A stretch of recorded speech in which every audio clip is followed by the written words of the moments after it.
नमस्कार दोस्तों, मैं दीपक शर्मा आपके अपने YouTube चैनल दीपक साइंस क्लासेस में आपका स्वागत है। दोस्तों, इससे पहले वाले वीडियो लेक्चर में हमने अम्ल और क्षार की कुछ बेसिक जानकारी के बारे में डिटेल से डिस्कस किया था। हमने इस बात को जाना था कि जो अम्ल और क्षार होते हैं वो लिटमस के प्रति अपना कैसा बिहेव प्रदर्शित करते हैं, कैसा व्यवहार प्रदर्शित करते हैं, और हमने साथ में ये भी जाना था कि लिटमस होते क्या हैं। मैंने ये बात बताई थी कि जो लिटमस होते हैं वो जो थैलोफाइटा जो पादप समूह होता है उसके लीचेन या लाइकेन पादप की पत्तियों से प्राप्त किया जाता है, जिसका उदासीन विलयन कैसा होता है, बैंगनी रंग का होता है। और मैंने ये भी कहा था लिटमस मुख्य रूप से दो प्रकार के होते हैं, एक लाल और एक नीला, एक रेड और एक ब्लू। ठीक है दोस्तों, मैंने ये बताया था कि जो अम्ल होते हैं वो नीले लिटमस पत्थर को क्या कर देते हैं, लाल कर देते हैं। और इसके लिए मैंने एक छोटी सी ट्रिक भी बताई थी आपको, अनील वाली। क्या बताई थी? अनील वाली। ऐसे अम्ल नी से नीले लिटमस पत्थर को, ले से लाल। अम्ल नीले लिटमस पत्थर को क्या कर देते हैं, लाल। या फिर मैंने आपको ये भी बताया था कि अम्ल के पीछे क्या होता है, कौन सा वर्ड होता है, ले। ले का मतलब क्या, लाल। अम्ल क्या कर देते हैं, लाल कर देते हैं। किसको कर देते हैं, नीले लिटमस पत्थर को। ठीक है ना, ये बात मैंने क्लियर की थी। और फिर मैंने ये भी बात बताई थी कि जो बेस होते हैं, जो क्षार होते हैं, वो किसको, वो लाल लिटमस पत्थर को क्या कर देते हैं, नीला कर देते हैं। और अम्ल नीले लिटमस पत्थर को क्या कर देते हैं, लाल कर देते हैं। ठीक है दोस्तों, उसके अलावा लिटमस था वो एक प्राकृतिक सूचक था। क्या था, प्राकृतिक सूचक। इसके अलावा मैंने कुछ कृत्रिम सूचक के बारे में भी बात की थी कुछ आर्टिफिशियल इंडिकेटर के बारे में। और मैंने बात की थी स्पेसिकल मेथिल ऑरेंज और फिनोपथेलिन के बारे में। मैंने बताया था कि जो मेथिल ऑरेंज होता है उसका जो नेचुरल कलर होता है वो कैसा होता है दोस्तों, ऑरेंज होता है। नाम से ही पता लग रहा है, मेथिल ऑरेंज। ऑरेंज मतलब नारंगी, मतलब मेथिल ऑरेंज का नेचुरल कलर नारंगी होता है। और वह अगर उस पर अगर अपन क्या डाल देते हैं दोस्तों, अम्ल डाल देते हैं, एसिड डाल देते हैं, तो वह कैसा हो जाता है, रेड कलर का। और अगर बेस डाल देते हैं, क्षार डाल देते हैं, तो किस कलर का हो जाता था, येलो हो जाता था। ठीक है दोस्तों, उसके अलावा एक सूचक और भी था अपने पास में, वो क्या था अपने पास में, फिनोपथेलिन।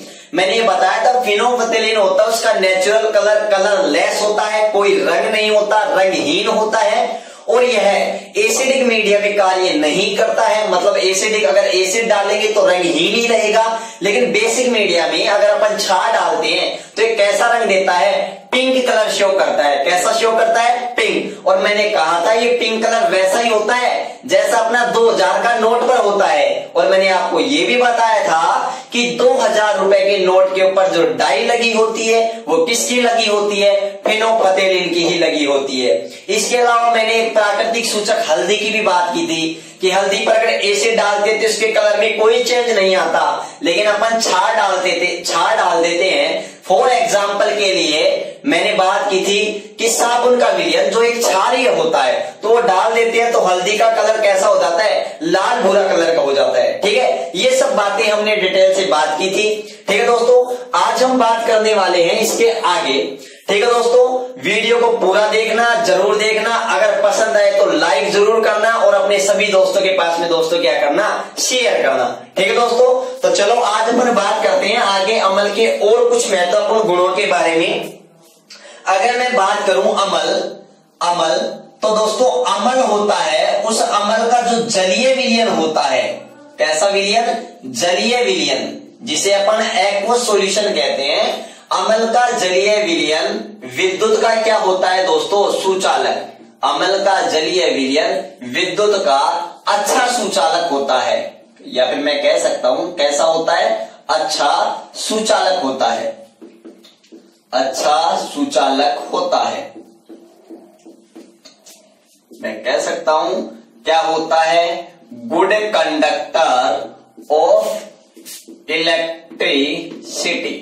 ठीक है दोस्तों, या फिर मैं कह सकता हूं कि जो अम्ल होता है उसका जो जलीय विलयन होता है, एक्वस सॉल्यूशन होता है, वो विद्युत का बहुत अच्छा सुचालक होता है। क्यों होता है, उसका क्या कारण है? क्योंकि मैंने आपको बताया था कि जो अम्ल होते हैं, फॉर एग्जाम्पल के लिए अम्ल होते हैं, वो जलीय विलयन में या फिर मैं कह सकता हूं एक्वस सॉल्यूशन में या द्रव अवस्था में, जब उनको एक्वस सॉल्यूशन में डाला जाता है, अम्ल का जो एक्वस सॉल्यूशन होता है उसके अंदर ये मुक्त आयनों में टूट जाता है। ये HCl है, ये H पॉजिटिव और Cl नेगेटिव आयनों के अंदर क्या हो जाता है दोस्तों, टूट जाता है। क्या हो जाता है, टूट जाता है। और ये आयन स्वतंत्र रूप से क्या हो जाते हैं, गति करने के लिए मुक्त हो जाते हैं। सबसे इंपॉर्टेंट बात है कि ये स्वतंत्र या फिर मैं कह सकता हूं कि मुक्त आयन।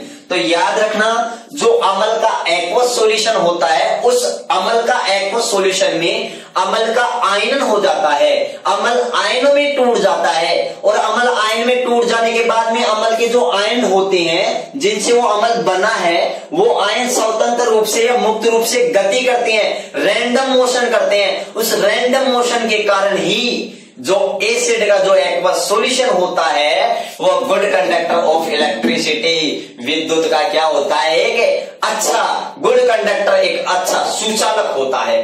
ठीक है, इसी प्रकार से देखो मैंने आपको ये बताया। अब मैंने एक लिखा है एक्वस। देखो किसी भी अगर पदार्थ के कोष्टक में अपन कुछ ऐसे लिखते हैं SLG, तो दोस्तों ये क्या होते हैं, ये बताते हैं कि अगर S लिखा है तो इसका मतलब क्या है, सॉलिड। इसका मतलब क्या है, सॉलिड। L है तो L का मतलब क्या है, लिक्विड। L का मतलब क्या है, लिक्विड। और G है, G का मतलब दोस्तों क्या है, गैस। मतलब मैं कह सकता हूं S का मतलब सॉलिड, उस पदार्थ की जो अवस्था ठोस है, लिक्विड है तो L लिखते हैं, गैसियस है तो G लिखते हैं। और अगर उसकी एक्वस सॉल्यूशन है वो, मतलब ये कहूं कि अगर जलीय विलयन, एक्वस सॉल्यूशन मतलब जलीय विलयन, अगर वो जलीय विलयन है तो अपन उसको किससे लिखते हैं, AQ से। इस बात का विशेष ध्यान रखना, ठीक है ना, ये बात भी आप याद रखना। तो अगर आपसे क्वेश्चन पूछा जाए कि अम्लों का जलीय विलयन विद्युत का क्या होता है, तो आप क्या बताओगे, सुचालक होता है। क्यों? क्योंकि अम्ल के जलीय विलयन में जो आयन्स होते हैं वो बिल्कुल फ्री रहते हैं, बिल्कुल मुक्त रहते हैं, बिल्कुल स्वतंत्र रहते हैं। ठीक है ना, इस बात का विशेष ध्यान रखना। दूसरी अगर मैं बात करूं तो दोस्तों एक बहुत इंपॉर्टेंट बात है कि जो अम्ल होते हैं ये धातुओं से क्रिया करके, किससे क्रिया करके, धातुओं से क्रिया करके कौन सी गैस देते हैं, हाइड्रोजन गैस देते हैं। कौन सी गैस देते हैं दोस्तों, हाइड्रोजन गैस देते हैं। इस बात के बारे में आप विशेष याद रखना कि अम्ल धातुओं से क्रिया करके क्या देते हैं, लवण देते हैं, और साथ में क्या देते हैं दोस्तों, हाइड्रोजन गैस देते हैं। देखो कैसे देते हैं, मैं एक एग्जाम्पल लेता हूं। ठीक है, एग्जाम्पल मेरे पास है, और एग्जाम्पल के लिए HCl, ठीक है, या फिर मैं HCl ले लिया मैंने, और मैंने इसकी क्रिया किससे करवा दी, इसकी क्रिया सोडियम धातु से करवा दी। तो यहाँ पर एक कौन सी गैस देगा, H2 गैस। अब यहाँ पर हाइड्रोजन 2 है इसलिए मैंने यहाँ पर 2 लगा लिया। ठीक है, Na कितने हैं, यहाँ पर Cl भी कितने हैं, 2, तो यहाँ पर मैं Na भी कितना ले लिया, 2, तो यहाँ पर मेरे पास क्या आता है, NaCl। इस प्रकार से इक्वेशन मैंने बैलेंस कर दी। आपको तो डायरेक्टली कॉन्सेप्ट याद रखना है कि अम्ल धातुओं से क्रिया करके कौन सी गैस देता है। इंपॉर्टेंट क्वेश्चन ये है अपना एग्जाम में कि अम्ल धातुओं से क्रिया करके कौन सी गैस देता है, तो क्या बताओगे, हाइड्रोजन गैस देता है। कौन सी गैस देता है, हाइड्रोजन गैस देता है। क्यों देता है हाइड्रोजन गैस, अब क्वेश्चन ये भी आता है अपने पास में। तो देखो दोस्तों, जब अम्ल का जो एक्वस सॉल्यूशन होता है, कोई भी अम्ल होता है, उसका जो एक्वस सॉल्यूशन होता है उसके अंदर हाइड्रोजन जरूर होती है, हाइड्रोजन जरूर होती है। और ये हाइड्रोजन होते हैं वो क्या करके उस जलीय विलयन में इलेक्ट्रॉन को ग्रहण करके H2 में क्या हो जाती हैं, कन्वर्ट हो जाती हैं। क्या हो जाती है, कन्वर्ट हो जाती है या बदल जाती हैं। ठीक है ना, आप ये बात अच्छी तरीके से याद रखना। तो एक अपने पास में क्वेश्चन क्या आता है, अपने पास में क्वेश्चन आता है कि अम्ल धातुओं से क्रिया करके कौन सी गैस देते हैं, तो आप क्या बताओगे, हाइड्रोजन गैस देते हैं। कौन सी गैस देते हैं, हाइड्रोजन गैस। ठीक है, क्यों देते हैं, क्योंकि जलीय विलयन में कौन से आयन देते हैं, हाइड्रोजन आयन देते हैं। और ये हाइड्रोजन आयन होती है, जो हाइड्रोजन गैस होती है दोस्तों, ये पंपिंग साउंड के साथ, या फिर मैं कह सकता हूं कि पट पट ध्वनि के साथ में क्या होती है, ये जलती है। और हाइड्रोजन के बारे में मैं अगर और भी बात बताऊं तो याद रखना, हाइड्रोजन का परमाणु क्रमांक कितना होता है, 1, और द्रव्यमान संख्या भी कितनी होती है, 1। दूसरी बात अगर मैं आपसे करूं, हाइड्रोजन को आवर्त सारणी में क्या कहा जाता है, आवारा तत्व कहा जाता है। क्यों?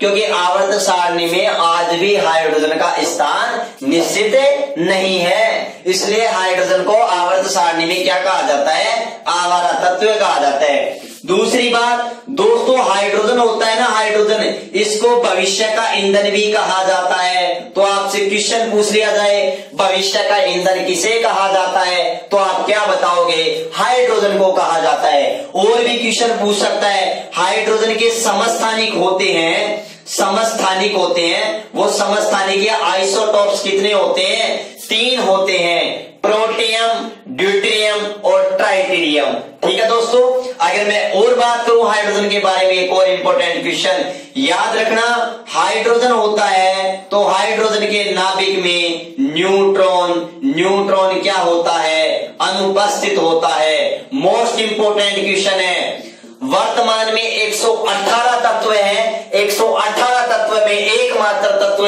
हाइड्रोजन है जिसके नाभिक में न्यूट्रॉन नहीं है। और सूर्य के नाभिक में भी सर्वाधिक मात्रा में कौन सा तत्व पाया जाता है, सूर्य के नाभिक में या मैं कहूं क्रोड में कौन सा तत्व सर्वाधिक मात्रा में पाया जाता है, तो भी आप क्या कहोगे, हाइड्रोजन पाया जाता है। हाइड्रोजन ऑप्शन में नहीं हो तो हीलियम। तो देखो दोस्तों, मेरा टारगेट ये है कि आपके एग्जाम क्लियर करवाना, आपका एग्जाम बिल्कुल फाइट करवाना, ठीक है ना, अच्छे नंबरों के साथ में। मैं आपके केमिस्ट्री के एक एक कॉन्सेप्ट बहुत जबरदस्त तरीके से कवर करने वाला हूं, ठीक है। तो ज्यादा से ज्यादा चैनल को लाइक कीजिए, शेयर कीजिए अपने सभी दोस्तों के पास में, ठीक है। और कमेंट करना बिल्कुल ना भूलें कि आपको कैसा लगा, कैसा आनंद फील हुआ, ठीक है। तो अभी तक मैंने 2 बातें बताई है, बहुत बढ़िया बातें बताई है कि अम्ल का जलीय विलयन विद्युत का अच्छा सुचालक होता है, और अम्ल धातुओं से क्रिया करके कौन सी गैस देता है, हाइड्रोजन गैस। दोस्तों अब यहां पर एक और इंपॉर्टेंट क्वेश्चन है, और वो क्वेश्चन क्या है, अगर मैं बात बताऊं, अम्ल सभी धातुओं से क्रिया नहीं करता है, कुछ अधिक क्रियाशील धातुओं से क्रिया करता है, या कुछ धातुओं से क्रिया करता है जिन्हें अपन क्या कहते हैं, सक्रिय धातु कहते हैं। क्या कहते हैं, सक्रिय धातु। दोस्तों एक बात विशेष याद रखना, अम्ल सभी धातुओं से क्रिया करके हाइड्रोजन गैस नहीं देता है। कुछ धातु ऐसी होती हैं जो अम्लों के साथ क्रिया नहीं करती हैं, और अम्लों के साथ करके क्रिया नहीं करती हैं, और क्रिया नहीं करने के कारण वो हाइड्रोजन गैस भी नहीं देती है।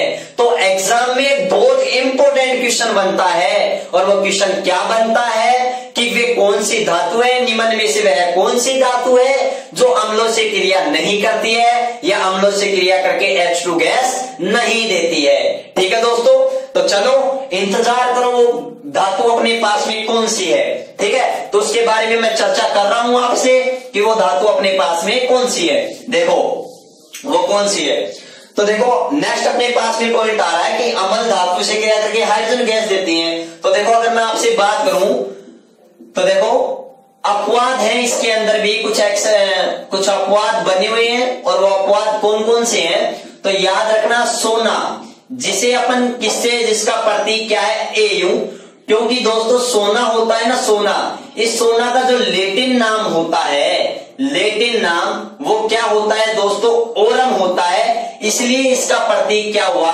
ओरम हुआ। एक अपने पास सोना आता है, दूसरा अपने पास में चांदी आती है जिसका प्रतीक क्या है, Ag है। क्या है, Ag। और दोस्तों जो चांदी है ना, चांदी, इस चांदी का जो लेटिन नाम होता है वो क्या होता है, अर्जेंटम। क्या होता है, अर्जेंटम। इसलिए इसका नाम क्या, प्रतीक क्या रखा गया, Ag। सोने का जो लेटिन नाम होता है वो क्या होता है, ओरम, इसलिए इसका प्रतीक क्या है, Au।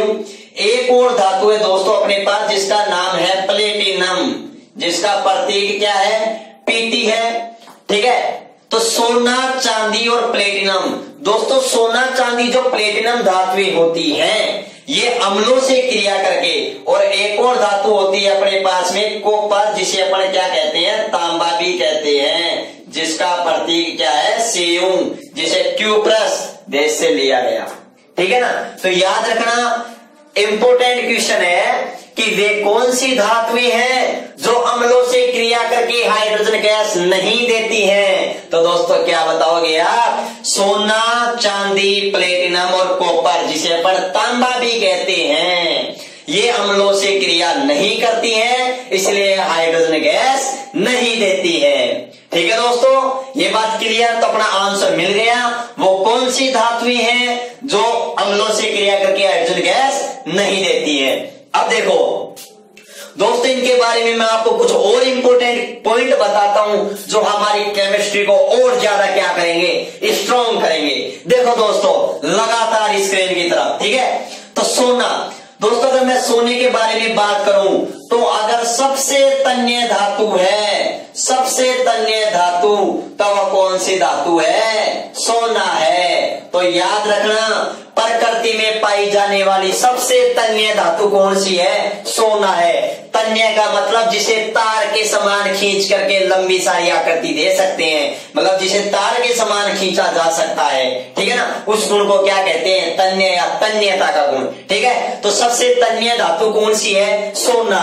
बहुत जबरदस्त क्वेश्चन है। ऐसा माना जाता है कि 1 ग्राम सोने में, कितने ग्राम सोने में, 1 ग्राम सोने में 2 किलोमीटर लंबा तार खींचा जा सकता है। अब आपको भी अजीब लग रहा होगा कि 1 ग्राम सोने में 2 किलोमीटर लंबा तार कैसे खींचा जा सकता है। तो दोस्तों ये मैं नहीं कह रहा, ये अपनी एनसीईआरटी की बुक कह रही है 10th क्लास की। ठीक है ना, और अधिक जानकारी के लिए आप कोई निकटवर्ती सुनार से संपर्क करें। ठीक है ना, तो सबसे तन्य धातु कौन सी है, सोना। सोने का लैटिन नाम क्या है, ओरम है। और दोस्तों अगर आप राजस्थान पुलिस की तैयारी कर रहे हैं तो आपको ये भी याद रखना कि सोना, आजकल सोना एक सबसे महंगा एक आभूषण है। ठीक है ना, अपन सोने को, स्त्रियां वगैरह इसके सोने के आभूषण पहनते हैं। आजकल अगर किसी को खाने की भूख लगे या नहीं लगे, लेकिन विटामिन एम का मतलब पैसा,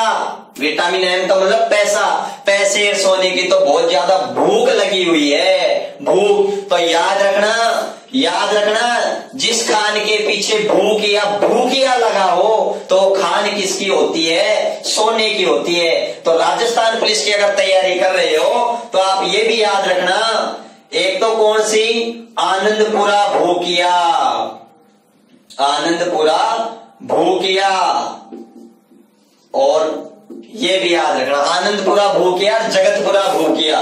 ठीक है ना, जगतपुरा भूकिया, ये सारी किसकी खानी है, किसकी खानी है भाई, सोने की खानी है। ठीक है ना, बात करूं मैं चांदी की, तो याद रखना चांदी होती है वो विद्युत की क्या होती है, विद्युत की सबसे सुचालक धातु। विद्युत की सबसे अगर सुचालक धातु है तो वो कौन सी है दोस्तों, चांदी है। कौन सी है, चांदी है। और याद रखना प्लेटिनम, प्लेटिनम सबसे चमकदार धातु, सबसे चमकदार धातु। मैं धातु की बात कर रहा हूं भाई, किसकी बात कर रहा हूं, धातु की बात कर रहा हूं। ठीक है ना, ये भी याद रखना। और याद रखना जो प्लेटिनम है ना, प्लेटिनम ये टंगस्टन के बाद, टंगस्टन, टंगस्टन जिसका प्रतीक है डब्ल्यू, टंगस्टन के बाद दूसरी सबसे कठोर धातु, सबसे कठोर धातु मेटल। अगर टंगस्टन के सबसे कठोर धातु, दोस्तों मैं धातु की बात कर रहा हूं, कोई पदार्थ की या अधातु की बात नहीं कर रहा। अगर सबसे कठोर धातु है तो टंगस्टन, प्लेटिनम, अगर मैं बात करूं टंगस्टन या प्लेटिनम के बाद, टंगस्टन है सबसे कठोर धातु। ठीक है ना, याद रखना। और दूसरी बात, टंगस्टन के बाद में अगर दूसरी कठोर धातु है तो वो अपने पास में कौन सी है दोस्तों, प्लेटिनम है। ठीक है ना, ये बात आप विशेष याद रखना।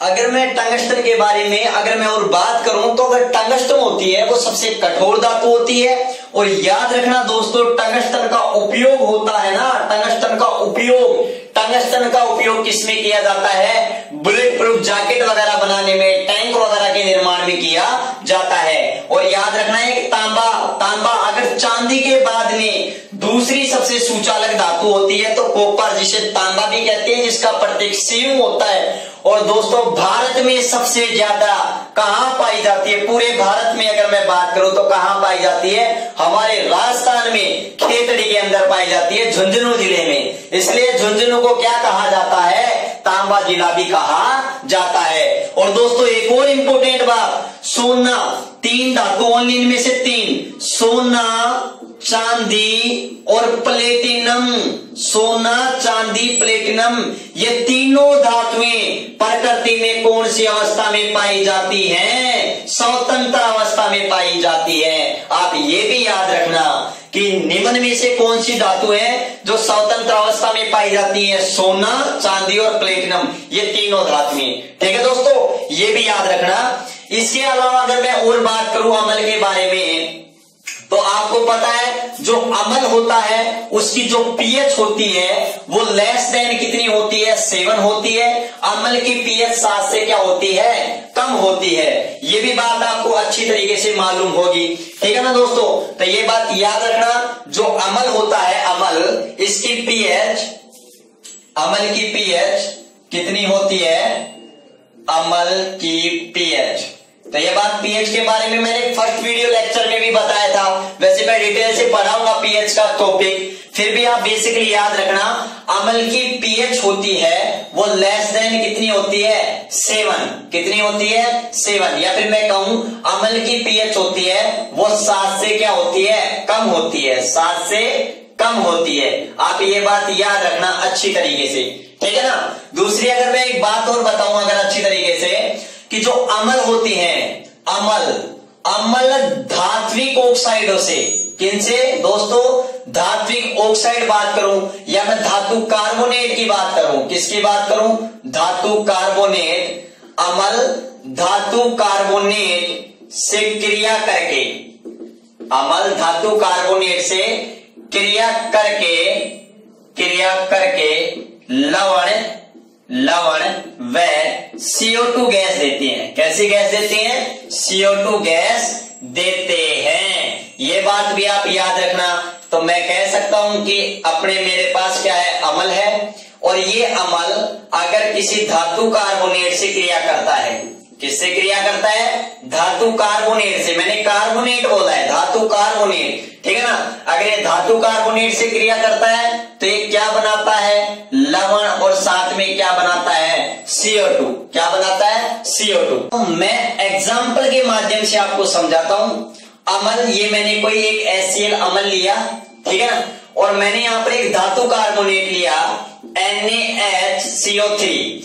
दोस्तों इसको अपन क्या कहते हैं? बेकिंग सोडा भी कहते हैं। क्या कहते हैं? Baking soda. याद रखना, मैं डिटेल से बताऊंगा। बेकिंग सोडा का सूत्र भी क्या होता है? NaHCO3। या फिर इसका रासायनिक नाम की बात करूं तो इसका रासायनिक नाम होता है सोडियम बाइकार्बोनेट। क्या होता है? Sodium bicarbonate. देखो सोडियम का प्रतीक है Na और बाइकार्बोनेट क्या होता है? HCO3 negative. यहाँ पर प्लस का एक, माइनस का एक, तो कैंसिल हो गए और आपस में चिपक गए, तो क्या बन गया?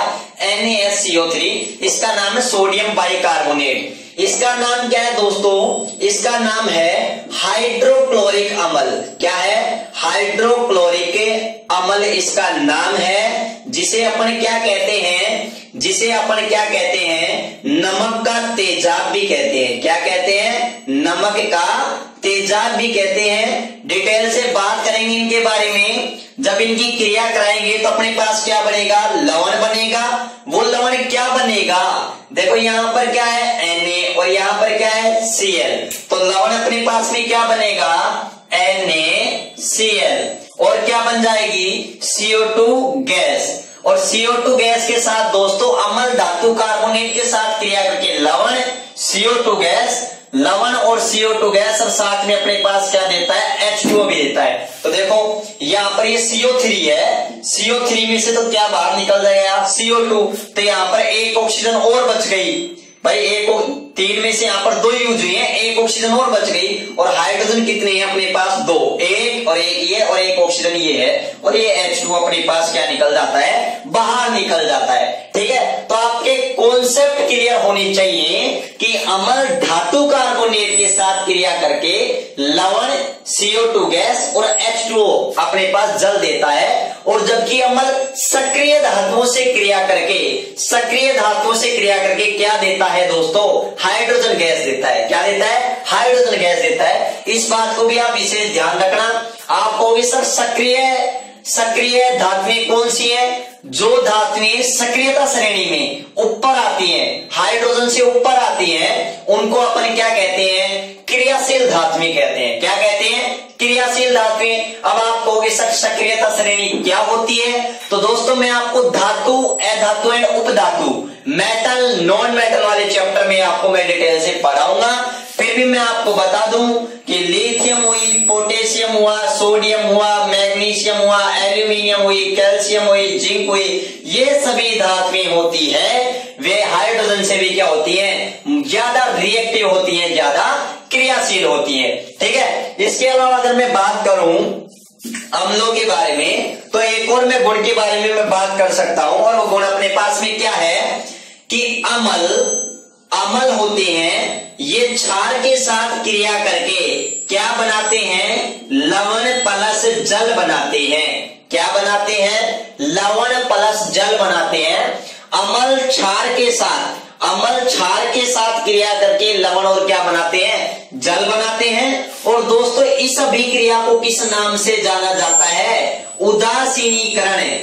उदासीनीकरण अभिक्रिया के नाम से जाना जाता है। इस बात को आप विशेष याद रखना कि उदासीनीकरण अभिक्रिया किसे कहते हैं, क्या बनता है, अम्ल और क्षार आपस में क्रिया करके लवण और जल बनाते हैं, इसे ही अपन क्या कहते हैं, उदासीनीकरण। अब इसका नाम उदासीनीकरण क्यों पड़ा, उसके बारे में भी मैं आपसे डिटेल से बात करता हूं। ठीक है दोस्तों, देखो इधर एक एग्जांपल लेता हूं मैं आपके सामने। ये मेरे पास में HCl अम्ल है, क्या है ये, अम्ल, और ये दूसरा मेरे पास में NaOH, ये मेरे पास में क्या है दोस्तों, क्षार है। ठीक है, और अम्ल और क्षार जब आपस में क्रिया करते हैं तो क्या बनाते हैं, लवण और जल। देखो यहां पर क्या है, Na, और यहां पर क्या है, Cl। तो सबसे पहले तो आप जल बना दो। आपको पता है जल का सूत्र क्या है, H2O। क्या है, H2O। अब जल का सूत्र अगर H2O है तो आपको पता है H2O में हाइड्रोजन कितनी है, 2, एक तो ये दिख रही, एक आपको ये दिख रही, एक क्या है, ऑक्सीजन। इसका मतलब ये चीजें तो बाहर हो गई, तो क्या बच गया, Na और Cl। तो अपने पास में जो लवण बनेगा वो क्या बनेगा, NaCl। ये अपने पास में क्या बन गया, लवण बन गया। ठीक है दोस्तों, अब इसका नाम उदासीनीकरण क्यों पड़ा, क्योंकि अम्ल स्वाद में क्या होते हैं, खट्टे होते हैं, क्षार स्वाद में क्या होते हैं, कड़वे व तीखे होते हैं। तो जब अम्ल और क्षार जब आपस में मिक्स करते हैं, जब अम्ल और क्षार की अभिक्रिया आपस में करवाते हैं, तो अम्ल होता है वह तो क्षार के कड़वेपन को समाप्त कर देता है, और क्षार होता है वो अम्ल के खट्टेपन को समाप्त कर देता है। मतलब जो क्षार होता है वह तो अम्ल के खट्टेपन को समाप्त कर देता है, और जो अम्ल होता है वो क्षार के कड़वेपन को क्या कर देता है, समाप्त कर देता है, खत्म कर देता है, एक दूसरे के गुणों को नष्ट कर देते हैं और बिल्कुल न्यूट्रल हो जाते हैं, उदासीन हो जाते हैं। और इसीलिए इस अभिक्रिया का नाम क्या पड़ा, उदासीनीकरण अभिक्रिया इसका नाम पड़ा। ठीक है दोस्तों, ये बात क्लियर। तो उदासीनीकरण अभिक्रिया किसे कहते हैं, अम्ल और क्षार आपस में क्रिया करके लवण और जल बनाते हैं, इस क्रिया को ये क्या कहते हैं, उदासीनीकरण अभिक्रिया कहते हैं। और दोस्तों एक और इंपॉर्टेंट बात, अगर पूरी केमिस्ट्री की बात की जाए, अगर पूरे रसायन विज्ञान की बात की जाए, अगर उनमें सबसे तेज गति से अगर कोई अभिक्रिया संपन्न होती है तो वह अभिक्रिया भी कौन सी है? उदासीनीकरण अभिक्रिया।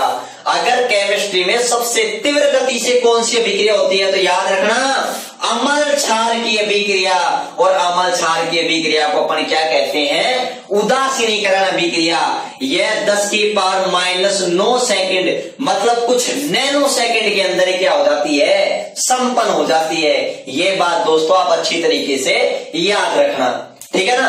अब सुनो, ये बात क्लियर। उदासीनीकरण अभिक्रिया के बारे में वैसे मैं आपको बहुत ही डिटेल से पढ़ाने वाला हूं, ठीक है ना, तो आप ये विशेष ध्यान रखना। अब देखो नेक्स्ट अगर मैं बात करूं आपसे तो नेक्स्ट क्या है? तो नेक्स्ट पॉइंट अपने पास में आता है कि जो अम्ल होती है वो जलीय विलयन में कौन सा आयन देता है? Hydrogen ion. ये पॉइंट मैंने आपको पहले ही लिखवा दिया। अब देखो एक बात और बताऊं मैं आपको कि जब अम्ल होती है वो भी दो टाइप के होते हैं। एक तरीके से मैं कहूं, एक तो होता है सांद्र, एक सांद्र होते हैं और एक तनु होता है, ठीक है। तनु का मतलब है अगर कोई सांद्र अम्ल है तो इसको मैं तनु कैसे करूंगा? मैं H2O डालकर, मतलब जल डाल करके। अगर कोई सांद्र, अरे वही बात हो गई, अपन भैंस का दूध निकाल करके लेके आते हैं तो जो दूध लेकर के आते हैं वो गाढ़ा होता है, ठीक है ना, उसमें अपन पानी नहीं मिला होता है। और जैसे ही अपन घर के अंदर रसोई में लाते हैं तो 2 मग उसके अंदर पानी का मिला देते हैं, मतलब उसको और डाइल्यूट कर दिया, तनु कर दिया, पतला कर दिया पानी मिला करके। वैसे ही सांद्र को अगर अपन तनु करेंगे तो क्या डाल करके करेंगे? वाटर डाल करके, वाटर ऐड करके करेंगे। सांद्र तनु के बारे में मैं डिटेल से पढ़ाऊंगा अम्लों के वर्गीकरण में, ठीक है ना। आप तो लगातार वीडियो को लाइक करें, शेयर करें, चैनल को सब्सक्राइब करना बिल्कुल ना भूलें, ठीक है ना। और घंटी को तो आप जरूर दबा लें, ठीक है ना, जैसे तुरंत नोटिफिकेशन आपको पहुंच जाए।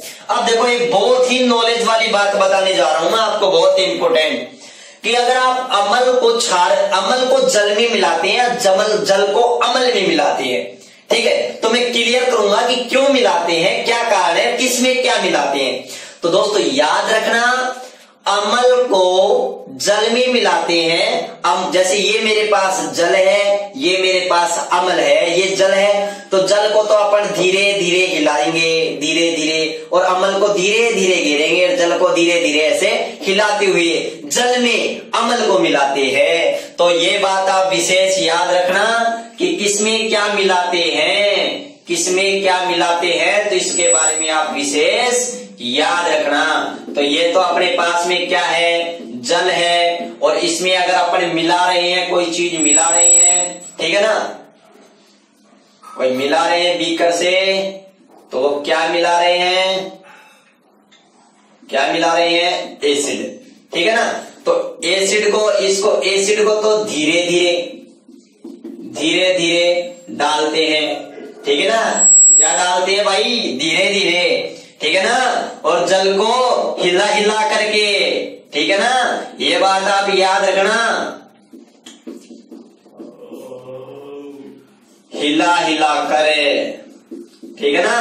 तो ये बात याद रखना, अम्ल को तो धीरे धीरे और जल को हिला हिला करके, ठीक है ना, जल में अम्ल मिलाते हैं, ये बात याद रखना, ठीक है ना, समझ गए होंगे।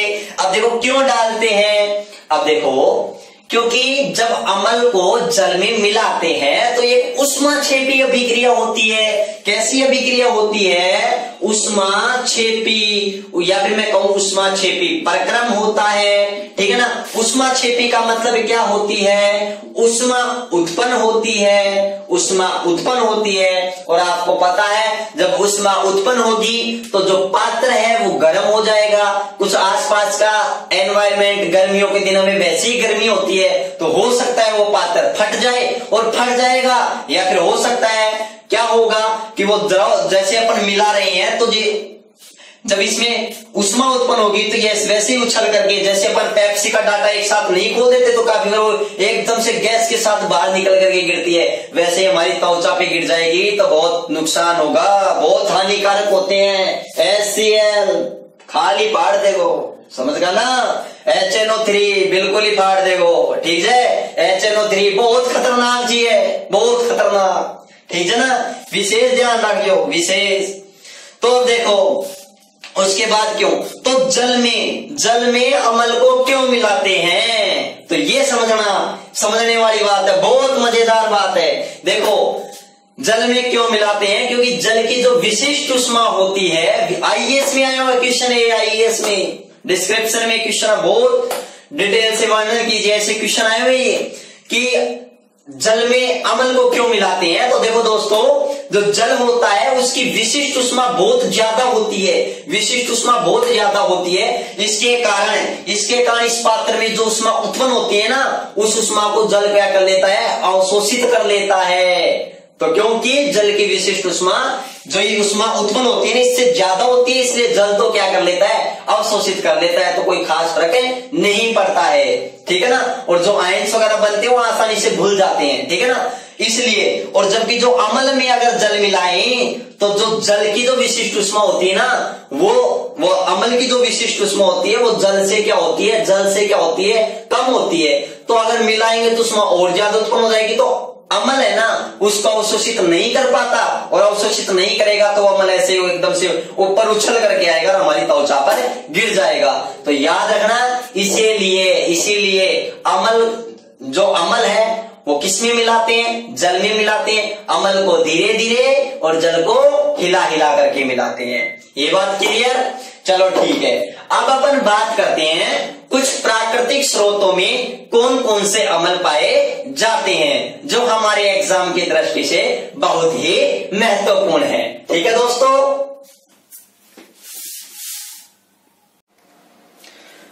तो दोस्तों देखते हैं अब अपन कुछ प्राकृतिक स्रोत उनमें पाए जाने वाले अम्ल कौन कौन से हैं। तो सबसे पहले अगर मैं बात करूं जठर रस, दोस्तों जठर रस क्या होता है। सबसे पहले तो अगर मैं आपको ये बात बताऊं तो दोस्तों, जठर रस की अगर मैं बात करूं तो ये जठर रस कौन स्रावित करता है, हमारा आमाशय क्या करता है, स्रावित करता है। दोस्तों दूसरी इंपॉर्टेंट बात है, हमारे एग्जाम में ये भी क्वेश्चन पूछा जाता है कि जो जठर रस होता है ना, जठर रस है, इसकी जो इसकी पीएच कितनी होती है। जठर रस पर दो क्वेश्चन बहुत इंपॉर्टेंट है कि जठर रस में कौन सा अम्ल पाया जाता है और जठर रस की पीएच कितनी होती है। तो दोस्तों जठर रस की पीएच कितनी होती है, 1.2 से 2 तक, अकॉर्डिंग एनसीईआरटी बुक, ठीक है दोस्तों। और पीएच के बारे में मैं और डिटेल से बात करूंगा, अपने एक नया टॉपिक लेके आऊंगा ओनली पीएच पर, ठीक है ना। लेकिन याद रखना पीएच फिक्स नहीं होती है, इसकी रेंज होती है, परास होती है, ठीक है ना। तो जो जठर रस होती है उसकी पीएच कितनी होती है, 1.2 से 2 तक की, ठीक है। ये एनसीईआरटी का डाटा है अकॉर्डिंग 10th क्लास की बुक का, ठीक है दोस्तों। दूसरी अगर मैं बात करूं जठर रस में कौन सा अम्ल पाया जाता है, तो दोस्तों जठर रस में कौन सा अम्ल पाया जाता है, तो याद रखना जठर रस में HCl अम्ल पाया जाता है, जिसे अपन क्या कहते हैं, हाइड्रोक्लोरिक अम्ल। क्या कहते हैं, हाइड्रोक्लोरिक अम्ल कहते हैं। ये बात आप अच्छे से ध्यान रखना, ठीक है ना। दूसरा पॉइंट है अपना कि दूध या दही में कौन सा अम्ल पाया जाता है। तो दोस्तों दूध या दही होता है ना, उसके अंदर कौन सा अम्ल पाया जाता है, लैक्टिक अम्ल। कौन सा अम्ल पाया जाता है, लैक्टिक अम्ल पाया जाता है। ये याद रखना, दूध या दही में कौन सा अम्ल पाया जाता है, लैक्टिक अम्ल पाया जाता है। और ये भी याद रखना ताजे दूध की पीएच कितनी होती है, 6.5 होती है।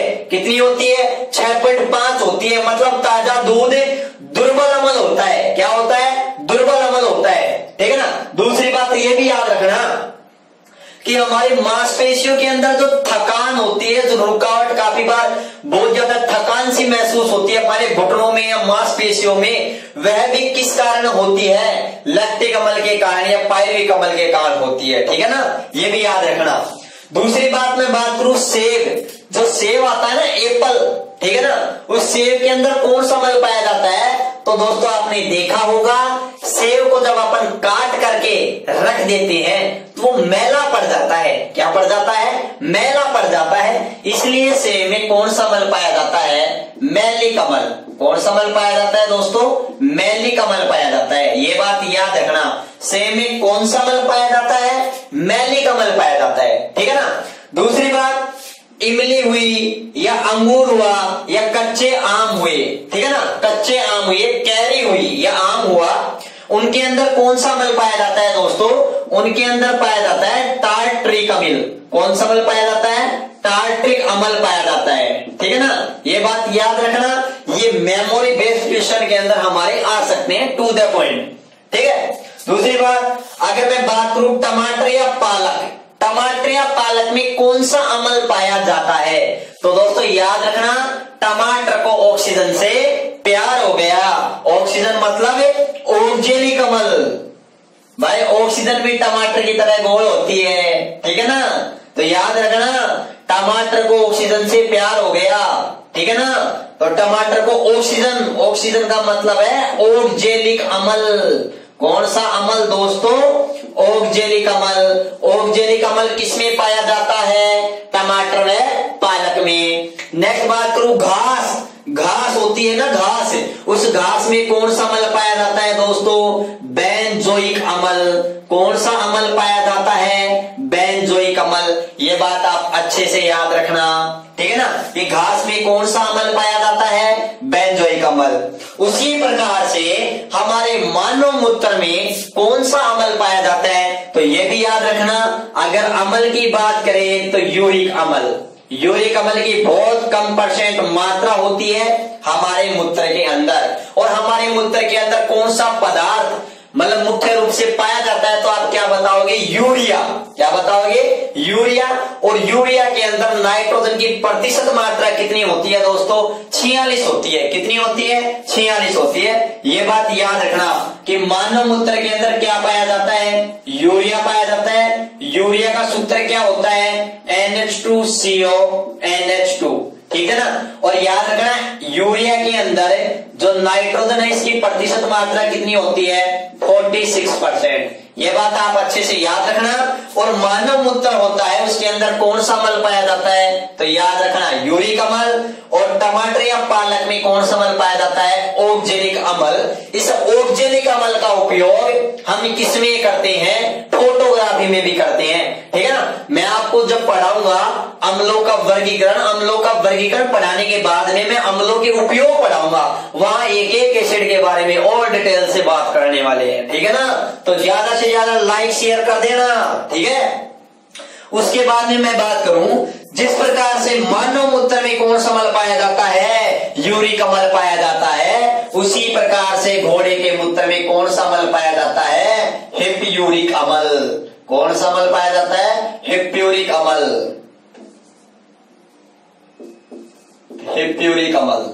ये याद रखना कि घोड़े के मूत्र में कौन सा अम्ल पाया जाता है? हिप्यूरिक अम्ल, ठीक है। और दोस्तों एक बहुत अच्छा क्वेश्चन, आंवले में कौन सा अम्ल पाया जाता है? आंवले में कौन सा अम्ल पाया जाता है? तो याद रखना, एस्कोर्बिक अम्ल।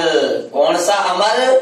एस्कोर्बिक अम्ल। और इंपोर्टेंट क्वेश्चन तो ये है क्योंकि एस्कोर्बिक अम्ल किसका रासायनिक नाम है? विटामिन सी का। किसका रासायनिक नाम है? विटामिन सी का। तो ये भी याद रखना, विटामिन सी का रासायनिक नाम क्या है? एस्कोर्बिक अम्ल। क्या है? एस्कोर्बिक अम्ल। और विटामिन सी सबसे ज्यादा किसमें पाई जाती है? आंवले में। किसमें पाई जाती है? आंवले में, ठीक है ना। और याद रखना, नींबू और संतरे, नींबू और संतरा में दोस्तों कौन सा अम्ल पाया जाता है? सिट्रिक अम्ल पाया जाता है। कौन सा अम्ल पाया जाता है? सिट्रिक अम्ल। याद रखना, सिट्रिक अम्ल। नींबू और संतरे में कौन सा अम्ल पाया जाता है? सिट्रिक अम्ल। अब देखो यहां पर बच्चों के डाउट होता है कि सर सिट्रिक अम्ल तो आंवले में भी पाया जाता है। दोस्तों स्पेसिकल मैं आंवले की बात कर कर रहा हूं, वैसे एस्कॉर्बिक अम्ल इनमें भी पाया जाता है। क्यों? एस्कॉर्बिक अम्ल क्या है? विटामिन सी, और विटामिन सी किन में पाई जाती है? खट्टे पदार्थों में। विटामिन सी तो संतरे में भी पाई जाती है, विटामिन सी तो नींबू में भी पाई जाती है, और सर्वाधिक मात्रा में तो आंवले में पाई जाती है। ठीक है ना। अगर स्पेसिकल आपको क्वेश्चन पूछे आंवले के बारे में और आपको ऑप्शन में दे रखा हो एस्कॉर्बिक अम्ल, तो आप एस्कॉर्बिक अम्ल करना। अगर आपसे क्वेश्चन पूछे जाए नींबू संतरे में, अगर आपको एस्कॉर्बिक अम्ल दे रखा है तो ये करना, ये दे रखा है तो ये करना। आपको ऑप्शन दोनों दे रखे हैं, तो अगर दोनों दे रखे हैं तो नींबू संतरा हो तो उसमें आप सिट्रिक अम्ल, अगर दोनों दे रखे हैं तो पहली बात तो एक ऑप्शन ऐसा भी होगा कि दोनों होगा। क्यों? क्योंकि भाई नींबू संतरे में सिट्रिक अम्ल पाया जाता है, इसमें कोई दो राय नहीं है, और नींबू संतरे में एस्कॉर्बिक अम्ल भी होता है, क्योंकि ये विटामिन सी का रासायनिक नाम है, विटामिन सी होती है नींबू संतरे में। तो आपके पास दोनों भी ऑप्शन जरूर होगा, ऐसा क्वेश्चन नहीं बनाएगा। ठीक है ना, ये बात आप याद रखना अच्छे से। उसके बाद अगर वैसे बताए तो फिर आप सिट्रिक अम्ल कर देना, कोई दिक्कत नहीं है। ठीक है ना। उसके बाद मैं बात करूं सिरके में दोस्तों, सिरका आपने नाम सुना होगा सिरके के बारे में। अगर मैं आपको बताऊं सिरके का उपयोग किसमें किया जाता है? जो अचार होता है, जो मुरब्बा होता है, उसको लंबे टाइम तक सुरक्षित रखने में किसका प्रयोग किया जाता है? सिरके का। अरे गांव के अंदर तो देसी होते हैं, बहुत देसी लोग होते हैं जो अचार वगैरह डाल देते हैं, तो उसमें वैसे ही ज्यादा मात्रा में तेल डालते हैं, कांच की बर्नियों में डालते हैं, तो वो तो पहले उपाय कर देते हैं कि खराब नहीं हो, हाथ से नहीं निकालते हैं, तुरंत बंद कर देते हैं ताकि वायु प्रवेश नहीं करे, ऑक्सीकरण नहीं हो। ठीक है ना। लेकिन फिर भी शहरों के लोग और ज्यादा समझदार होते हैं। ठीक है ना। तो वो क्या डालते हैं? सिरके। ठीक है ना, सिरका डालते हैं। और वैसे मैं अगर आपको बताऊं, आपने देखा होगा ब्याह शादी में खूब गए होंगे, फिलहाल तो लॉकडाउन चल रहा है। ठीक है ना। तो चाउमीन वाले के पास जाकर के देख लेना, आपको एक वाटर की कलर की वाटर जैसी एक बोतल मिलेगी, और वो है ना, देख लेना वो किसकी बोतल होती है? सिरके की। वो दो कारणों से डालता है, एक तो उसके अंदर खट्टेपन के लिए, दूसरा उसको थोड़ा लंबे टाइम तक सुरक्षित रखने के लिए डालता है, खराब नहीं हो। ठीक है ना। तो याद रखना सिरके में कौन सा अम्ल पाया जाता है दोस्तों? तो याद रखना सिरके में कौन सा अम्ल पाया जाता है, तो मैं आपको बता दूं सिरके में कौन सा अम्ल पाया जाता है? एसिटिक अम्ल। कौन सा अम्ल पाया जाता है? एसिटिक अम्ल। और दोस्तों एसिटिक अम्ल का आईयूपीएसी नाम होता है एथेनोइक अम्ल। क्या होता है? एथेनोइक अम्ल होता है। इसका जो सूत्र होता है वो CH3COOH होता है। क्या होता है? CH3COOH। ये बात आप याद रखना अच्छी तरीके से। तो सिरके में कौन सा अम्ल पाया जाता है? एसिटिक अम्ल। अब बात करते हैं लाल चींटी के डंक में। किसमें बात करते हैं? लाल चींटी के डंक में बात करूं, या फिर मैं बात करूं नेटल के डंक में, या फिर मैं बात करूं मधुमक्खी के डंक में, या फिर भाई आपको कुछ भी दे दे, ततैया दे दे, तातून दे दे, कुछ भी दे दे। ठीक है ना। तो आप तो यह याद रखना, लाल चींटी। तो लाल चींटी में कौन सा अम्ल पाया जाता है? कौन सा अम्ल पाया जाता है रे? फॉर्मिक अम्ल। कौन सा अम्ल है? फॉर्मिक अम्ल। ठीक है। और फॉर्मिक अम्ल का रासायनिक नाम क्या होता है बच्चों? क्या होता है आईयूपीएसी नाम? मेथेनोइक अम्ल। क्या होता है? मेथेनोइक अम्ल, जिसका सूत्र क्या होता है? HCOOH। क्या होता है? HCOOH। अब मैं आपको बात बता दूं, लाल चींटी को अपन ग्रीक भाषा में क्या कहते हैं? फॉर्मिका। और भाई रे, इस फॉर्मिका से क्या बनी है? फॉर्मिक अम्ल। क्या बना है? फॉर्मिक अम्ल। और आईयूपीएसी नाम क्या है? मेथेनोइक अम्ल। अब आपको लाल चींटी को जानते हो, मधुमक्खी को भी आप जानते हो, लेकिन आप नेटल नहीं जानते कि नेटल होता क्या है। तो मैं आपको बताऊं बच्चों, नेटल क्या होता है। देखो आप इधर देखो कि नेटल क्या होता है। तो नेटल भाई एक शाकीय पादप होता है जो जंगलों में मिलता है, जंगल के अंदर मिलता है। इसकी जो पत्तियां होती हैं वो इस टाइप की होती हैं, और इन पत्तियों के किनारों पर ऐसे कांटे से होते हैं, ऐसे कांटे से होते हैं ऐसे। आपने डंडा थोड़ देखी होगी, बहुत पहने पहने कांटे होते हैं। तो अपन जा रहे हैं, जंगल में जा रहे हैं और जा रहे हैं, गलती से ये पत्ती अपने लग गई तो हाथ में ये डंक लग जाएगा नेटल का। और इस नेटल के डंक में कौन सा अमल होता है? फोरमिक अमल। क्या होता है? फोरमिक अमल। और ये हमारी त्वचा में इस डंक के माध्यम से, इस कांटे के माध्यम से प्रवेश कर जाएगा, जिसके कारण हमारी जलन होगी, बहुत ज्यादा खुजली चलेगी। ठीक है ना। तो आपको पता है कि जंगल में चले गए तो वहां पर तो कोई डॉक्टर भी नहीं है, कोई बंगाली भी नहीं है जो हमारे उपचार कर देगा। तो देखो प्रकृति है, बहुत हमारे भगवान ईश्वर ने जो बनाया है बहुत सोच समझ के बनाया है। अगर हमको कुछ मुसीबत दी है, कुछ सामने दी है, तो उसका सामना करने के लिए हमें साथ में उसका उपचार भी दिया है। ठीक है ना। हम उस उपचार को खोजना होगा। और मैं आपको बता दूं, जहां पर ये नेटल पादप, जहां पर ये नेटल पादप होता है उसके आसपास ही डार्क पादप भी एक होता है। और इस डार्क पादप की जो पत्तियां होती हैं, क्या होती हैं? पत्तियां होती हैं। ये पत्तियां कैसी होती हैं? क्षारीय। कैसी होती हैं? क्षारीय होती हैं। तो आप घिस करके उनको छाल लगा लो। और आपको मैंने बताया था उदासीनीकरण अभिक्रिया। उदासीनीकरण अभिक्रिया में क्या होता है? अमल का प्रभाव क्षार समाप्त कर देता है और क्षार का प्रभाव अमल समाप्त कर देता है। तो अमल की जो जलन किसके कारण हुई? अमल के कारण। उसके ऊपर क्या लगाया हमने? डार्क पादप की पत्ती, जिसमें क्या था? क्षारीय था, क्षारीय द्रव था। तो उसको क्या कर देगा? उस दर्द या जलन को कम कर देगा, हमें कुछ राहत प्रदान करेगा।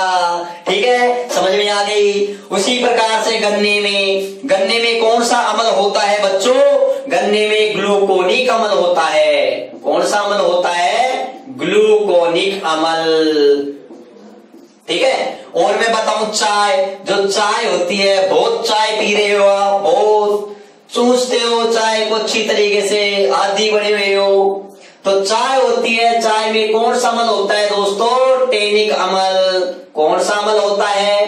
टेनिक अमल। और एक बहुत बढ़िया क्वेश्चन है, बहुत बढ़िया क्वेश्चन, कि शीतल पेय पदार्थों या सोडा वाटर होता है, उसमें कौन सा अमल होता है? तो देखो बच्चों, शीतल पेय पदार्थ या सोडा वाटर में कौन सा अमल होता है? तो याद रखना, ऑप्शन में क्या मिलेगा आपको? कार्बोनिक अमल। क्या मिलेगा? कार्बोनिक अमल, जिसका सूत्र क्या होता है? H2CO3। क्या होता है? H2CO3। अब आप कहोगे काफी बार ऐसा भी हुआ है कि आपको क्या ये कार्बोनिक अमल ऑप्शन में मिलेगा ही नहीं। अगर कार्बोनिक अमल ऑप्शन में नहीं है तो याद रखना ऑप्शन में क्या मिलेगा? फास्फोरिक अमल। क्या मिलेगा? फास्फोरिक अमल। अब आप कहोगे फास्फोरिक अमल का सूत्र क्या है? तो इसका सूत्र है H3PO4। क्या है? H3PO4। याद रखना, शीतल पेय पदार्थ या सोडा वाटर के अंदर कौन सा अमल पाया जाता है? तो आप क्या बताओगे? कार्बोनिक अमल।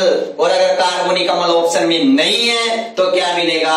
फास्फोरिक अमल। ये दोनों ही होते हैं, इन दोनों में से आपको एक मिलेगा। ठीक है। और इन सब के बारे में, इनके रासायनिक सूत्र के बारे में और डिटेल से मैं बात करूंगा जब मैं आपको पढ़ाऊंगा अम्लों के उपयोग। ठीक है दोस्तों, अगर वीडियो पसंद आया है तो लाइक कीजिए, शेयर कीजिए, सब्सक्राइब करना बिल्कुल ना भूलिए, और हाँ, बेल आइकन को दबाना तो बिल्कुल ना भूलिए, ताकि मैं जैसे ही वीडियो अपलोड करूं आपको तुरंत नोटिफिकेशन पहुंच जाए।